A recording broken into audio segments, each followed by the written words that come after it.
Barbie Fortesa update. Yan IG story ni Barbie and OOTD ni Barbie para sa event sa Cine Expo 2025. Ang ganda ni Barbie, pretty and white. That's sa event. Nasa post ng GMA picture.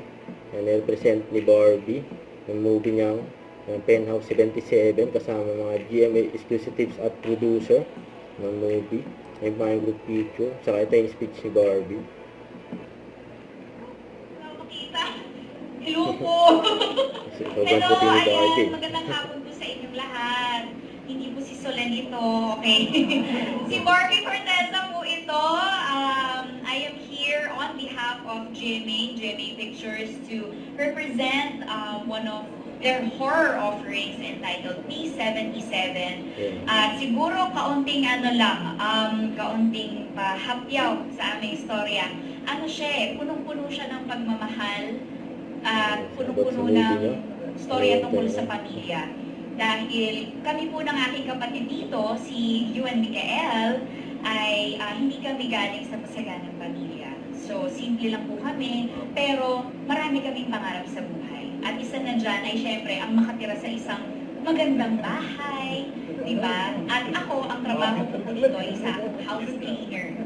So, when I finally got the chance to work at this very luxurious condo, yung P77, sabi ko, nako, hindi pwedeng hindi ko dadalhin ng kapatid ko dito. So, nung naipostlit ko ang kapatid ko sa loob ng unit, doon na po nagsimula ang lahat ng kababalaghan at misteryo na kailangan niyo pong panoorin sa P77.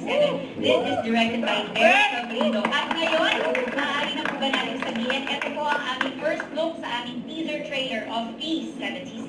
Sorry, GMA Pictures yan. Charot! Ayan, sana po nagustuhan po ninyo and sana po ay na-encourage po kayo sa aming trailer na hopefully po ay masuportahan po ninyo na dahil napakaganda po talaga ng pinin.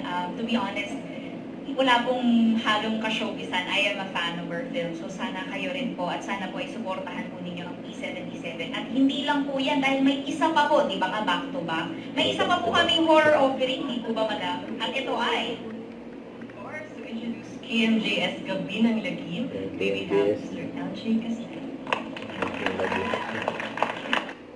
Don't forget to subscribe, click the notification bell for more update. This is with your reaction log. Stay tuned for more videos. See ya.